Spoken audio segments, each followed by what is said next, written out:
Madame la Présidente de la Madam President of the General Assembly, Secretary General, distinguished heads of state and government, distinguished heads of delegation, distinguished delegates, it's with a sense of gravity and a great deal of hope that I convey the voice of Haiti and the greetings of a dignified and resilient people, which, despite hardships, is claiming for itself and for all of humanity three universal promises: development, respect for human dignity, and peace. Peace, which is now an absolute imperative for the Haitian people. On behalf of this people, Madam President, I would like to warmly congratulate you on your election as President of this Assembly. I also would like to thank Secretary General Antonio Guterres for his unwavering commitment to our organization and his constant and multifaceted support for the Republic of Haiti. Ladies and gentlemen, the theme of this session, Better Together, 80 Years and More for Peace, Development, and Human Rights, honors the outstanding work carried out over the past decades. It also recalls the importance of remaining unified and resilient in the face of the unprecedented crises threatening the future of the planet, as well as international peace and security.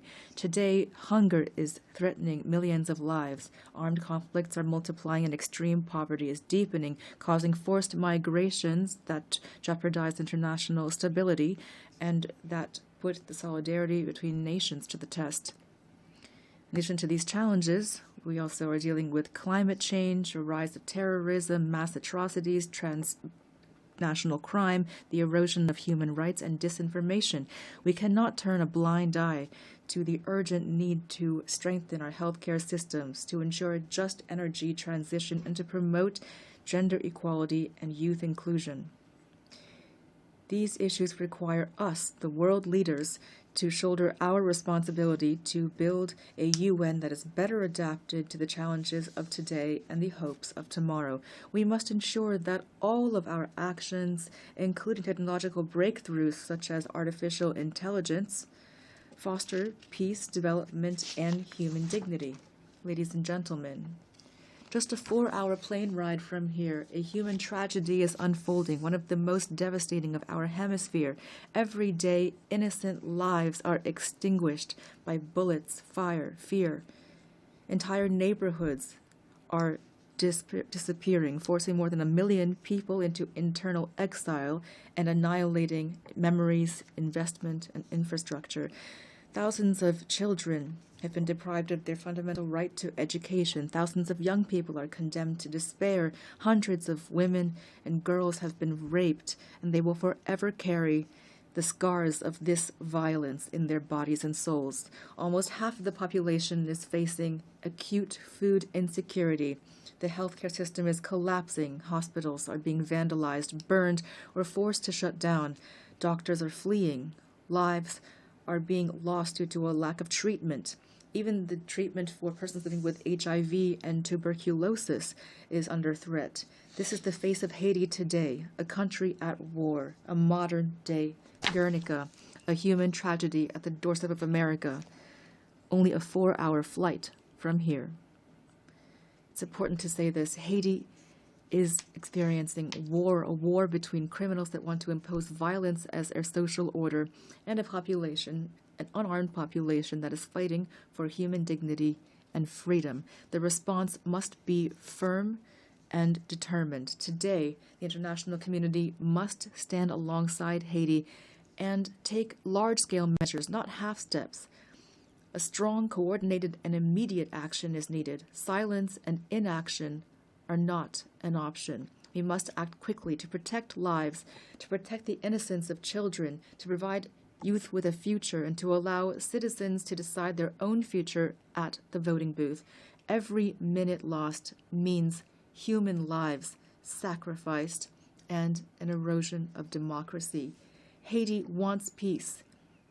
Haiti expects peace. Haiti has the right to peace. Yes, ladies and gentlemen, peace today is the most pressing need of the Haitian people. It is the raison d'etre behind our tireless battle, the battle between our security forces, led by our security forces and the multinational security support mission. Many policemen and soldiers have fallen in the war against criminal groups. We pay tribute to these heroes, Haitian and Kenyan, who have laid down their lives for their commitment to restoring peace and security in Haiti. Today, out of the 2,500 troops initially required and promised, there are only 1,000 members of the multinational mission on the ground. Their courage, combined with our own efforts, have not been sufficient to contain the security crisis. And yet we have increased by 40% the budget for our security forces. We've recruited new members. We have strengthened our troops and acquired more material and equipment. We must face the reality. Haiti is at the epicenter of an unprecedented regional threat. Powerful and heavily armed criminal networks are trying to destabilize our country and take over the economies of our entire common space.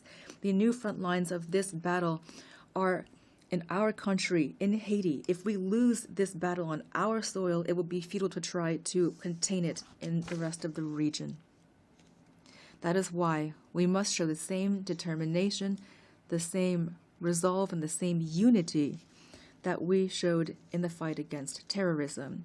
Haiti could never overcome this challenge single-handedly. Today, it is crucial to mobilize a strong force with a clear mandate and with adequate material, logistical, and financial resources. In this regard, the lessons of the MMS and recommendations of Haitian experts must be taken into account. We also need heightened international cooperation based on intelligence sharing and on rigorous border control to curb the flow of arms, ammunition, drugs, and financing toward these gangs. Peace cannot be restored unless our regional partners take concrete measures to ensure their territories do not serve as a starting point or a transit hub for this kind of trafficking. Approaches that failed yesterday will not save Haiti today. It is critical to listen to the voice of the Haitian people, to try new solutions that are stronger and more adapted to the realities on the ground. In this regard, we fully support the efforts made to transform the multinational security support mission. We also call for solidarity from the entire international community, especially for the commitment of members of the Security Council for a vote in favor of the resolution establishing a gang suppression force. That is why I would like to express on behalf of the Haitian people my profound gratitude to the United States and to Panama for this initiative, the implementation of which will mark a turning point in our fight against insecurity, which is suffocating our nation. I thank the administration of President Trump for the efforts made to provide support and resources in our common fight against the gangs, these enemies that are threatening both Haiti and the entire region. Today, the complexity of the Haitian crisis cannot serve as a pretext for endless talk, for drawn-out negotiations, or for stalemates caused by geopolitical considerations. Every day that we hesitate, criminal groups benefit. We urgently need to be proactive, to transcend divisions, to act together, to promote the values that bring us together, peace and human dignity. Haiti would welcome the holding of a high-level meeting to overcome obstacles and to make tangible progress. In this regard, we welcome the countries of the region and thank them for their constant support, especially through declarations in various regional organizations, including the Organization of American States and CARICOM. We appreciate their support and advocacy with partners from the Security Council for a real solution to the security crisis in Haiti. We also pay tribute to all of those states which during previous crises stood by our side and express the hope to be able to count once again on their commitment. Together, we can and we must resolve this crisis, which has lasted for too long already. 12 million women, men, and children are expecting this of us. Ladies and gentlemen, the Presidential Transition Council was born of a political consensus that stemmed from intense negotiations between the nation's political parties. This council, establishment which was supported by various international partners and facilitated by leaders of CARICOM, has a clear agenda which centers on holding free and credible elections. I repeat, free and credible elections, despite the many challenges caused by the security crisis, the electoral process, for which the PTC and the government have shown real political will, has made real headway. The Electoral Council, Provisional Electoral Council, has already identified more than 85% of the voting centers, mobilized more than 70% of the elections personnel, and national financing to the tune of $65 million is guaranteed. The Presidential Transition Council is working closely with the MMS, the OAS, CARICOM, and BNU to ensure free, transparent, and inclusive elections reflecting the sovereign will of the Haitian people and guaranteeing the full and effective participation of young people, women, people with disabilities, and marginalized groups. To ensure productive political cooperation, constant efforts are being made and will continue to expand dialogue with the various political parties to strengthen consensus and to prevent a power vacuum which would be fatal for democracy and stability. The Haitian people must be able to choose its own leaders. The state wants credible elections. Our greatest challenge remains restoring security. The urgent and solemn call that we have once again issued to resolve the security crisis in Haiti must not be left to languish on paper nor be lost amid rhetoric and unkept promises. In Haiti, peace can no longer wait. Ladies and gentlemen, the transitional period does not allow us to launch all of the major structural reforms the country needs, but the humanitarian crisis we are currently experiencing must be overcome. To this day, the Haitian state has provided 72% of emergency assistance for IDPs and is assisting families to relocate. We are profoundly grateful to our international partners that have assisted us in the humanitarian response, and we are keenly interested in the promising initiatives put forward by those which, like the Association of Caribbean States, have chosen to join our effort. But our strategy is not limited to immediate assistance. We must move from assistance to investment. To this end, the government is determined to develop two major economic hubs, the Great North and the Great South, based on strategic sectors such as agro-industry, textiles, renewable energy, tourism, and services. Haiti will continue to count on its key partners to weather this difficult period and to relaunch its economy.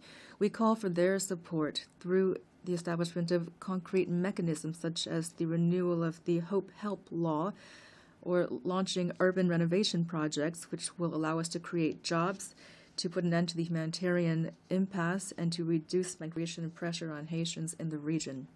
Ladies and gentlemen, 2025 marks the bicentennial of the order forcing Haiti to pay a ransom for recognizing its own independence.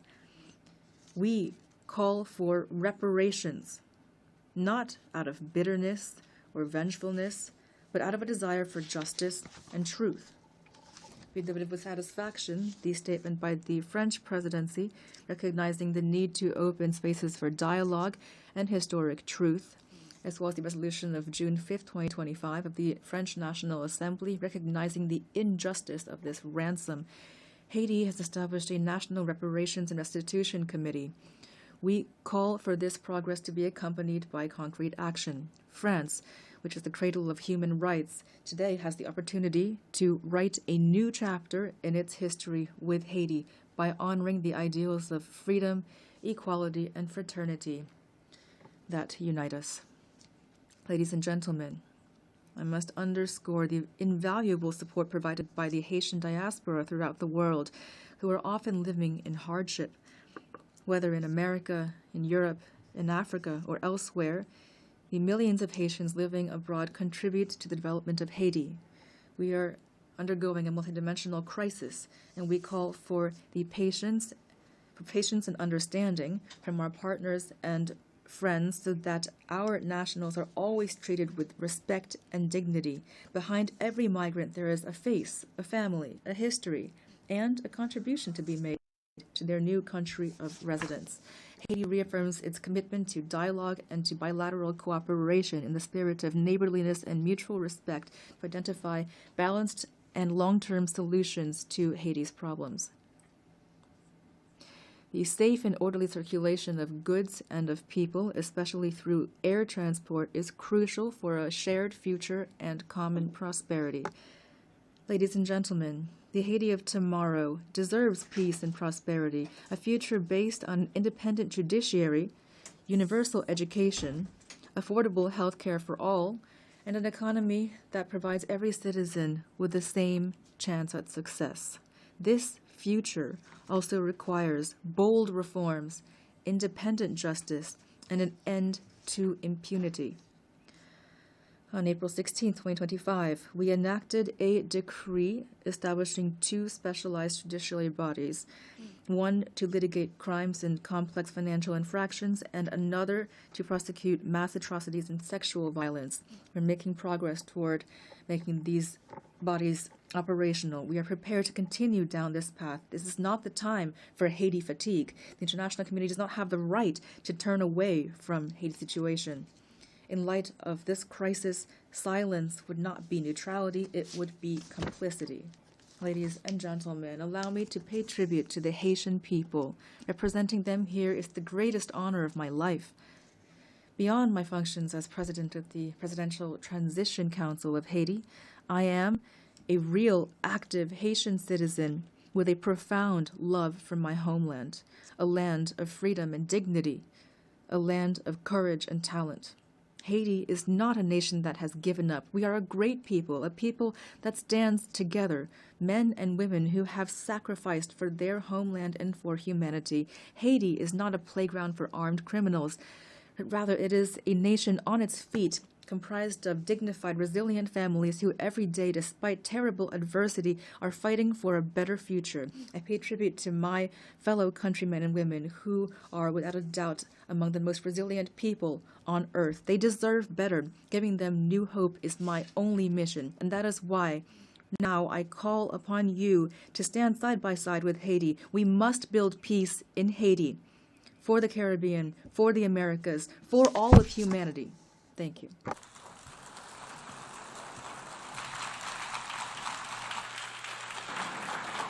Au nom de l'Assemblée générale, On behalf of the General Assembly, I wish to thank the President of the Presidential Council of the Transition of the Republic of Haiti.